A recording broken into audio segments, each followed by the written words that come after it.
Las heridas pueden ser físicas o mentales, pero el crimen deja cicatrices en todo lo que toca.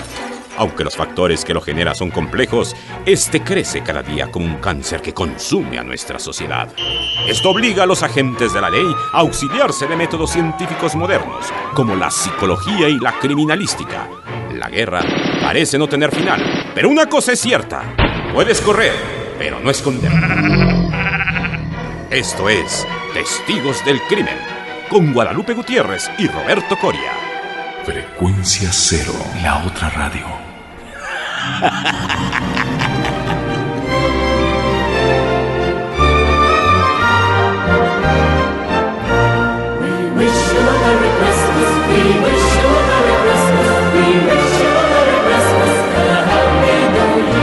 We wish you a Merry Christmas, we wish you a Merry Christmas, we wish you a Merry Christmas and a Happy New Year. Good tidings. La Navidad se respira en el aire y espero que todos se hayan portado muy bien en este año y que Santa Claus o los Reyes Magos los obsequien con todos los regalos que han solicitado.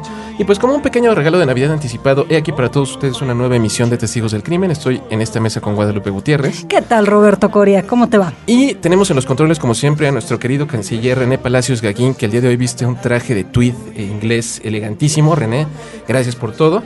Y tenemos vías de comunicación para todos ustedes. Claro que sí, tenemos un correo de voz que es el 01800 087 2423. Por si ustedes no lo saben también, pueden dejarnos un comentario directamente desde nuestro nuevo y reformado portal web www.testigosdelcrimen.com. O bien, nos mandan un email a testigosdelcrimen@frecuenciacero.com.mx. Y fíjense todos ustedes, queridos escuchas, que queremos agradecerles todos sus mails, todos sus comentarios. Muchísimas felicitaciones por nuestro primer aniversario. Tenemos comunicaciones de Alejandro, que nos escribe desde Medellín, Colombia, donde nos sugiere que hagamos un programa sobre psicología forense. Querida Guadalupe, ¿tú te acuerdas que eso lo tratamos en nuestro podcast número 13? Donde tú nos... Sí, puedes hacer referencia acerca de este podcast, que obviamente, bueno, se quedaron muchísimas cosas en el tintero, como en todos los programas, que siempre se quedan cosas por ahí pendientes, pero es una buena referencia. E igual podemos después plantear un nuevo programa, sí, fíjate, ¿no? que sí, valdría mucho la pena hacerlo, ¿no? También tenemos un correo electrónico de Rafael Corbera Galán.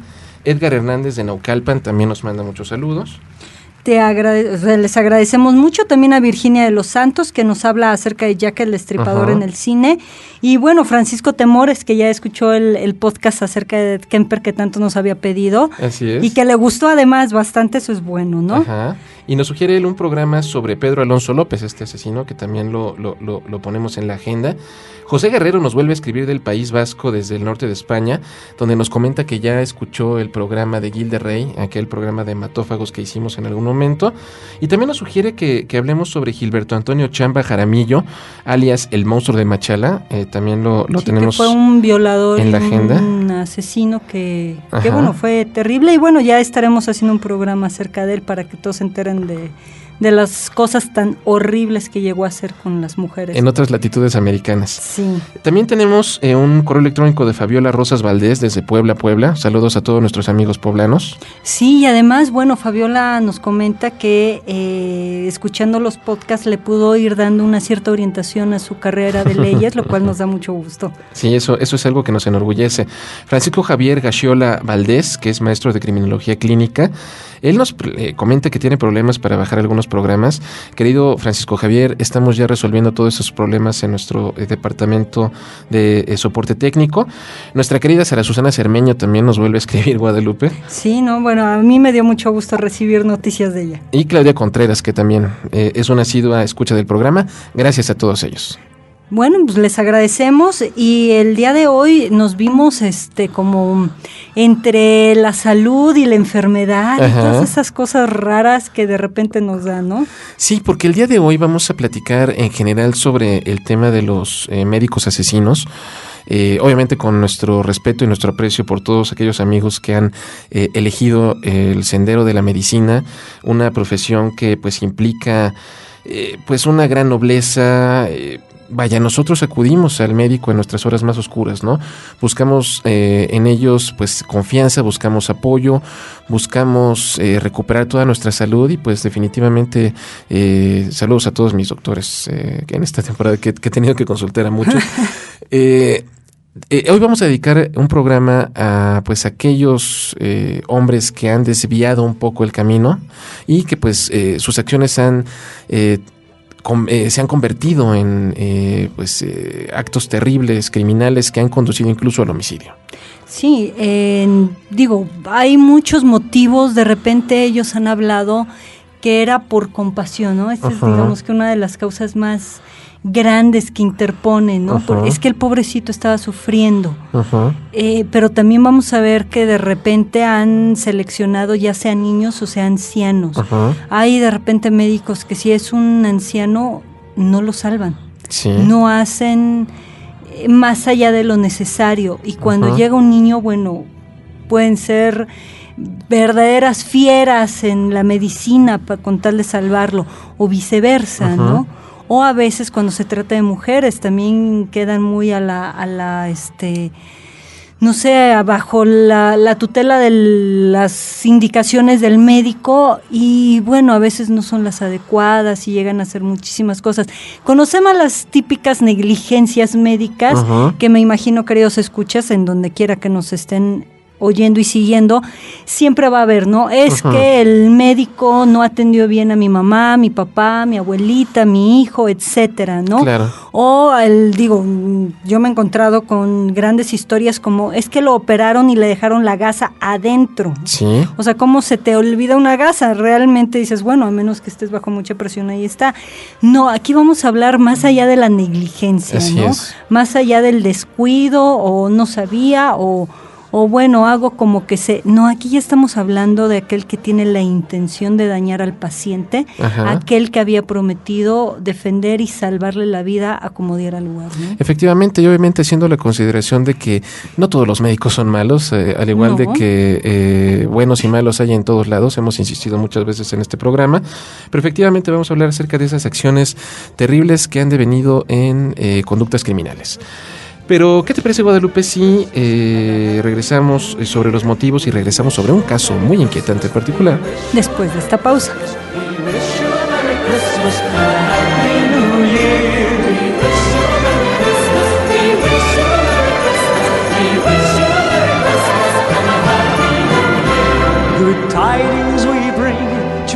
Si quieres descubrir al asesino, quédate con los testigos del crimen. A partir del 5 de diciembre, publicidad, mercadotecnia, Brief Podcast, en Frecuencia Cero. Digital Entertainment Network. Continúa descubriendo pistas con los testigos del crimen.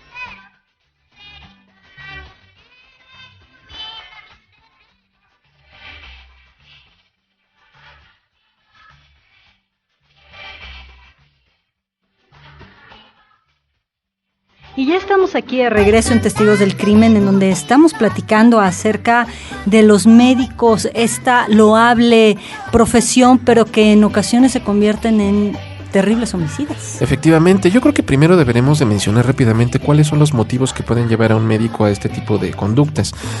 El primer punto que podríamos clasificar sería el heroísmo. Muchos médicos, en un afán de protagonismo, de alguna manera para tratar de afirmar su estima y sus conocimientos ante sus compañeros, pues deciden tornar casos comunes en emergencias así muy dramáticas, tipo ER, con el propósito de quedar como héroes frente a sus colegas, ¿no? Sí, que esto siempre ha sido algo muy criticado en los médicos, ¿no? En la parte narcisista, está bien, salvan vidas, pero a veces se la creen demasiado en serio, ¿no?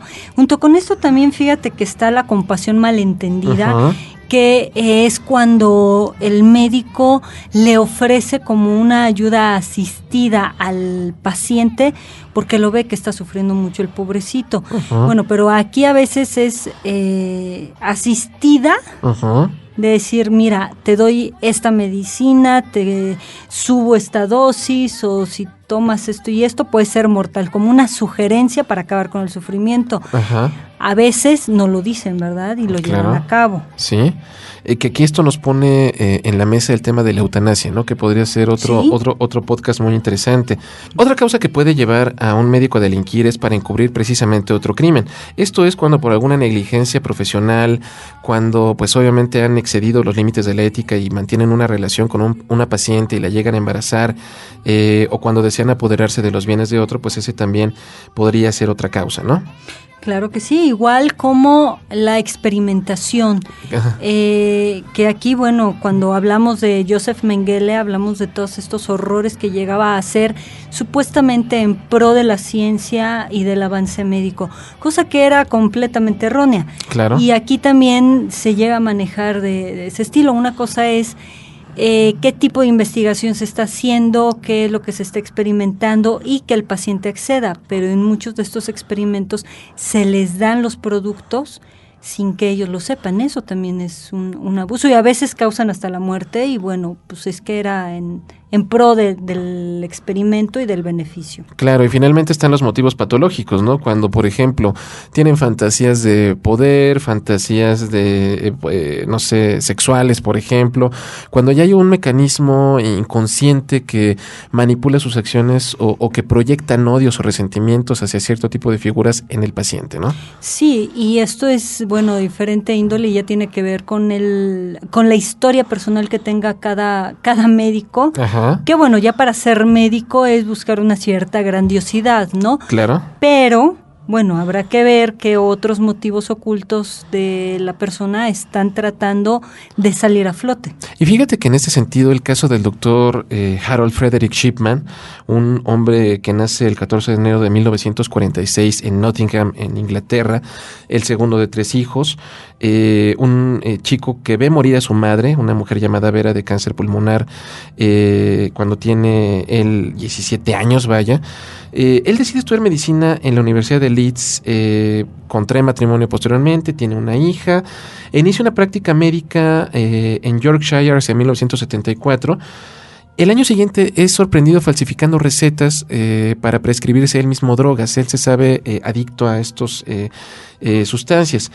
Entra a un programa de rehabilitación, queda libre de toda culpa y hacia 1977 gana un puesto en el centro médico Donnybrook en Hyde, en Tameside, en Gran Manchester, un lugar donde va a ser su residencia, ¿no? El tipo va a fundar su propia clínica eventualmente, unos años después, en 1993, y pues se convierte en un miembro muy respetado de su comunidad, pero algo no iba bien con el Dr. Shipman. No, él, bueno, poco tiempo después, él se especializaba sobre todo en tercera edad, ¿no? Ajá. Hasta hace poco se ha dado el término de geriatría médica tal cual, digo, atendía a los ancianos, ajá, pero como los adultos o los viejitos. Pero él, digamos que empezó a perfilarse hacia esta rama de la medicina. Ajá. Bueno, hay una alta mortandad en su clínica. Ajá. Entonces no se explican porque a veces llegaban las pacientes bien, ajá, o nada más iban a veces a una revisión de rutina y a las pocas horas morían. Muy extraño. Demasiado extraño. Empezaron, ajá, a sospechar y empezaron a averiguar. Hacia 1998, por ahí por el 24 de junio, ajá, muere una antigua alcaldesa de Hyde, Kathleen Grundy. Ajá. Y curiosamente Shipman era su médico, ajá, y firmó su certificado como lo firmaba, ajá, en todos los casos. Pero fíjate que lo curioso es que eran las mujeres ancianas. Ajá. Y fíjate que hay una cuestión curiosa. La hija de esta mujer Grundy, una tal Angela Woodruff, que era abogada, esta chica descubrió un testamento apócrifo que la dejó congelada, porque en este testamento, que ella no reconocía obviamente, su madre dejaba todos sus bienes a Shipman, que eran algo así como 360 y tantas mil libras, una cantidad estratosférica, ¿no? Sí. Las autoridades eventualmente comienzan a investigar, exhuman el cuerpo de la alcaldesa y descubren rastros de diamorfina, una droga legal que se utiliza en Inglaterra para controlar el dolor. Obviamente, esto inmediatamente apunta a Shipman y el 7 de septiembre de 1998 es arrestado y se le encuentra en su posesión una máquina de escribir con la que fue elaborado ese supuesto testamento. Pero ¿qué operaba en la mente del Dr. Shipman? ¿Qué lo llevó a delinquir? ¿Qué te parece si platicamos de eso? Después de esta pausa.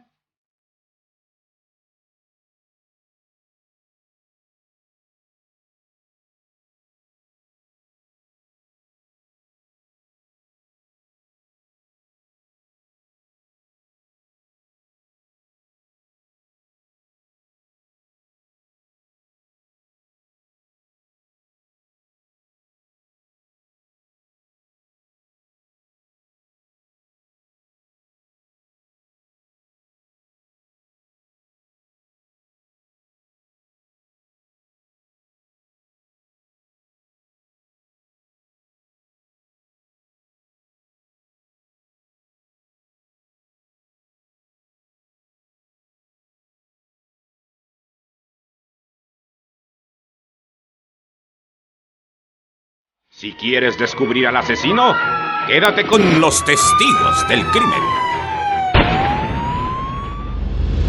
Frecuencia Cero lleva hasta tus oídos el fútbol americano profesional. Prepárate para disfrutar todos los jueves la emoción de las tacleadas desde la línea de golpeo. A partir del 5 de octubre por Frecuencia Cero, Digital Entertainment Network. Continúa descubriendo pistas con los testigos del crimen.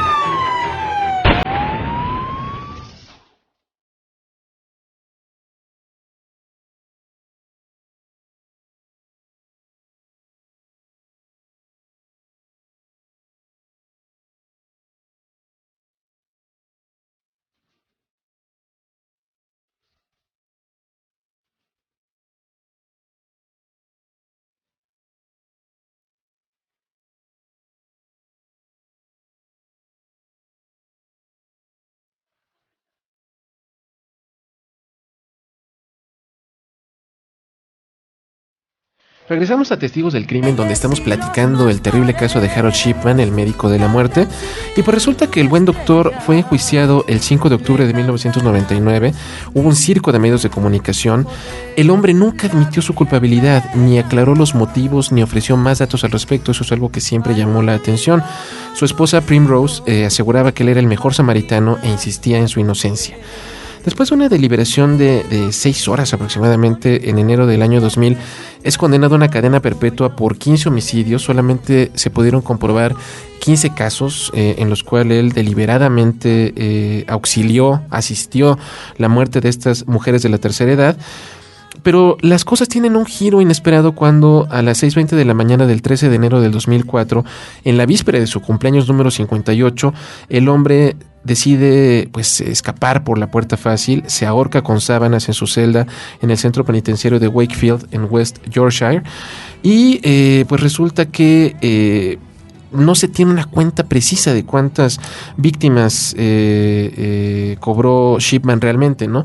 Algunas investigaciones dicen que desde que inició su práctica, más de 450 personas murieron en causas misteriosas donde él fue el médico practicante y donde él firmó certificados de defunción. Sí, pero lamentablemente estos no se podían verificar porque muchas de las personas habían sido cremadas, ya sea por voluntad o por la misma enfermedad supuesta. Que bueno, muchas sí estaban enfermas, sí, pero pues tampoco era para adelantarles la muerte. Claro. Y dos, muchas estaban sanas, iban de rutina y de repente morían, ¿no? Exacto. Y una de las cosas que él hacía era a veces inyectarlas y quedarse hasta que terminaban de morir, hasta que expiraban, ¿no? Entonces firmaba el certificado, les hablaba compasivamente a la familia y ya después se retiraba. Entonces, de todas estas muertes misteriosas, solamente se le pueden, fíjate, además, sí, entre 250 crímenes.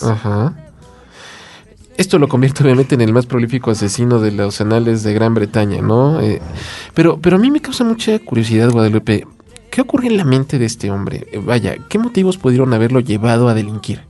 Bueno, una de las cosas, como habíamos platicado, todo esto acerca de su infancia, nosotros siempre nos referimos, y como yo te he dicho, siempre como psicóloga dices, bueno, ¿a dónde está su historia y desde dónde su raíz? En la infancia. Por supuesto. Ajá. Sin embargo, rascando en su infancia, en comparación de muchos de los asesinos seriales que hemos platicado aquí, o aquellos que no han sido seriales pero igual de cruentos, tienen una infancia atroz, con una familia destrozada, con un padrastro o con una madrastra abandonados en casas hogar, maltratados, en fin, toda una serie de elementos tan nocivos para la salud mental y psicológica, ajá, y emocional y física y todas las saludes que se les ocurran.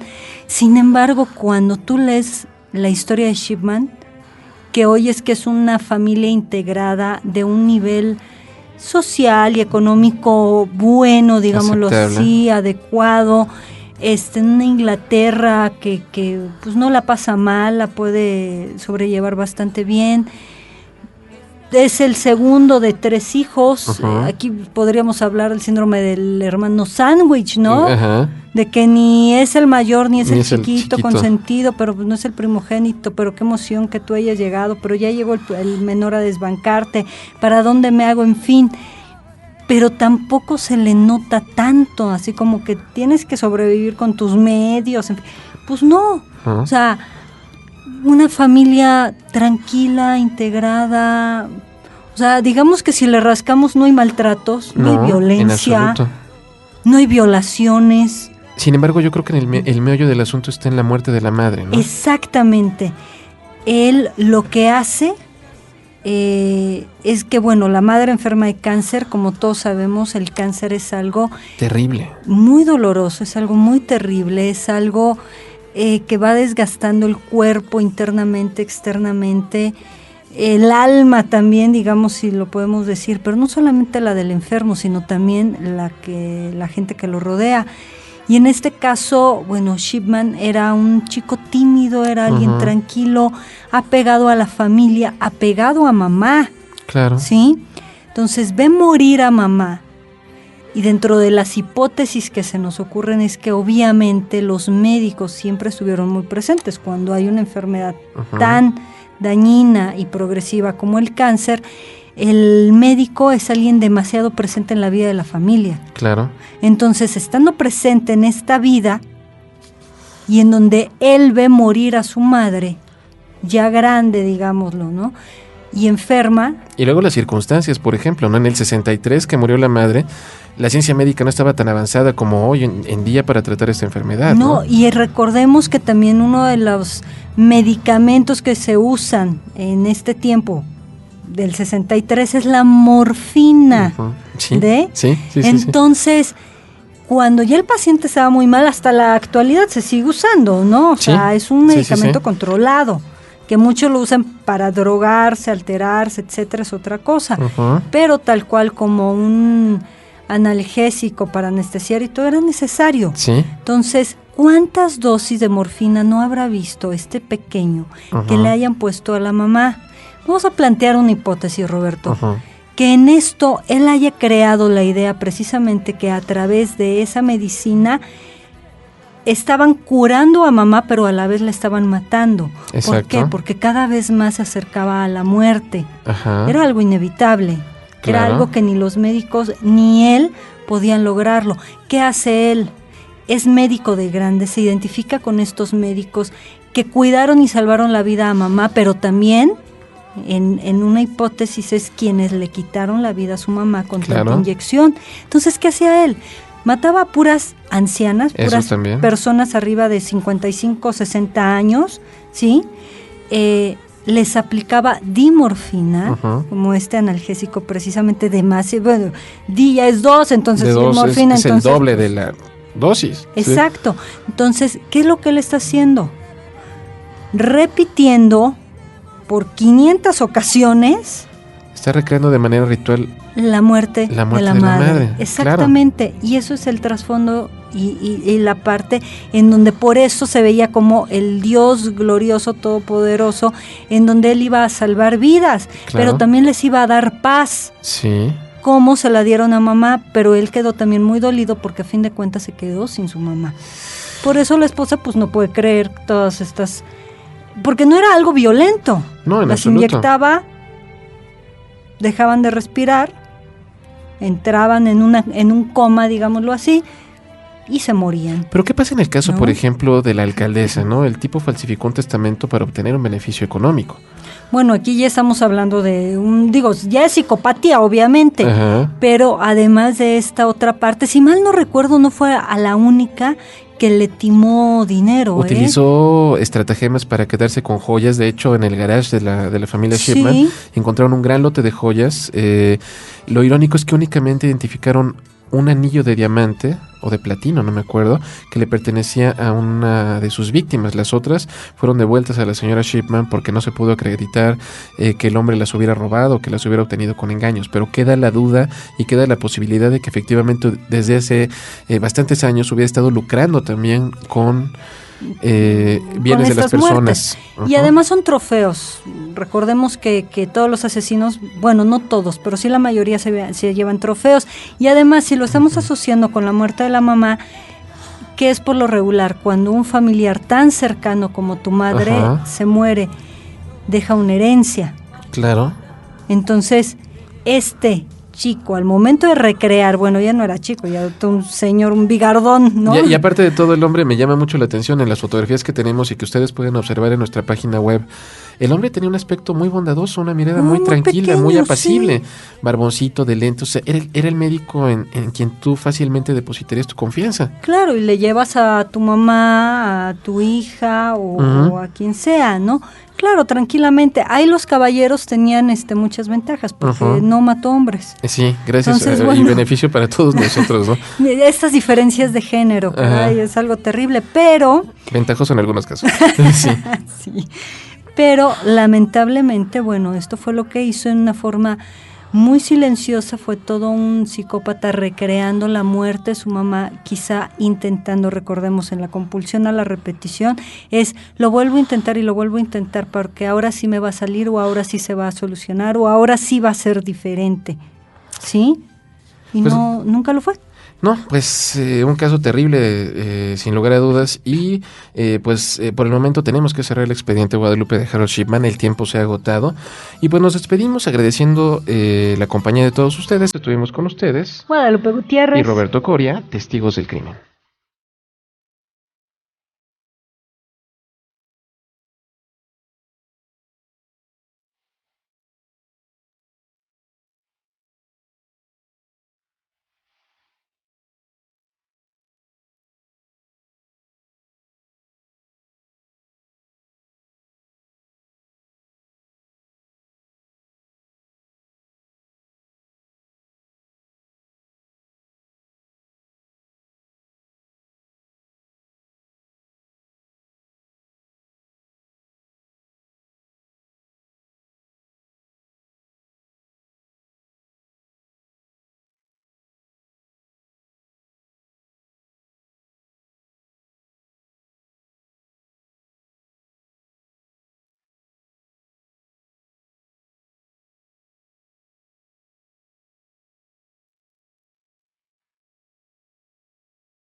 Esto fue Testigos del Crimen, con Guadalupe Gutiérrez y Roberto Coria. Mantente en contacto con nosotros en www.testigosdelcrimen.com o al teléfono 2455-5099. Testigos del Crimen, un programa más de Frecuencia Cero, la otra radio. Lo mejor de la radio en la palma de tu mano.